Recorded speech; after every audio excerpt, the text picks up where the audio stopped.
Bonjour à tous, alors aujourd'hui j'ai voulu intituler cette vidéo comment passer de l'épreuve au challenge à relever parce qu'actuellement je traverse une période assez difficile, certains ont dû le voir sur mon mur Facebook suite à l'hospitalisation de mon père au départ pour une fracture au cervical qui certes était assez délicate mais qui s'est retrouvée en réanimation avec une infection pulmonaire suite à la négligence de tout un service.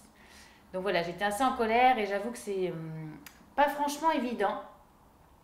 Mais finalement, je me rends compte que dans l'écriture de mon roman qui va sortir au mois de mai, dont le titre initial, qui bien sûr a été changé entre-temps, était Comment faire le deuil de son ex sans passer par la case suicide. Alors c'était un titre humoristique qui ne sera pas définitif.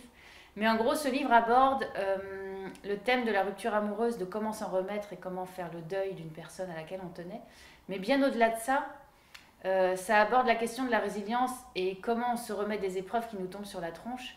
Et c'est rigolo parce que finalement, depuis que j'ai écrit ce livre au mois de janvier, alors je l'ai écrit dans une période où tout allait bien, où j'étais pas du tout dans une période, dans une situation de rupture avec quelqu'un.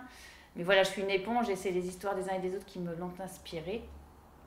Et ben, je réalise que finalement, je traverse tout plein d'épreuves qui me font vivre et expérimenter tout ce que le personnage principal, qui est le docteur Milko, distille comme conseil très sage et très juste à l'héroïne et aux personnages autour d'eux. Donc finalement, ce que j'ai envie de dire, quand vous écrivez un livre, souvent on me demande est-ce que vous pouvez me donner votre avis, est-ce que ça vaut le coup de continuer, est-ce que je vais être édité. En fait, on s'en fout. Je crois que si vous écrivez avec votre cœur, quoi qu'il arrive, ce que vous écrirez dans votre livre va vous servir pour vous-même, peut-être pour les autres, et que si c'est destiné à aider un public plus large que votre entourage personnel, le livre fera son chemin et il sera édité. Donc finalement, tout ce qui vient du cœur, quand on a besoin d'écrire et de coucher les mots sur le papier, c'est bien souvent pour libérer ses propres mots. Et je dirais même jusqu'à dire que les coachs, dans tout ce qu'ils enseignent, très souvent par effet miroir, ils enseignent aux autres ce qu'ils ont besoin de s'appliquer à eux-mêmes pour guérir. Donc voilà, vous avez envie d'écrire, continuez. Et moi, ce que je retire de cette expérience par rapport à ce que je traverse avec mon père, c'est que ça me permet de relire mon roman et de me rendre compte que les conseils, il faut les appliquer et que je suis passée par différents stades qui étaient un sentiment d'impuissance, de la tristesse, de la colère, de l'injustice. Et finalement, au lieu de me battre avec ça, j'accueille les émotions, je les vis. Je pleure quand il faut pleurer, je fais des nuits assez blanches en ce moment. C'est pour ça qu'au départ, je voulais pas faire de vidéo, je me suis dit j'ai une trop sale tête, puis finalement, on s'en fout.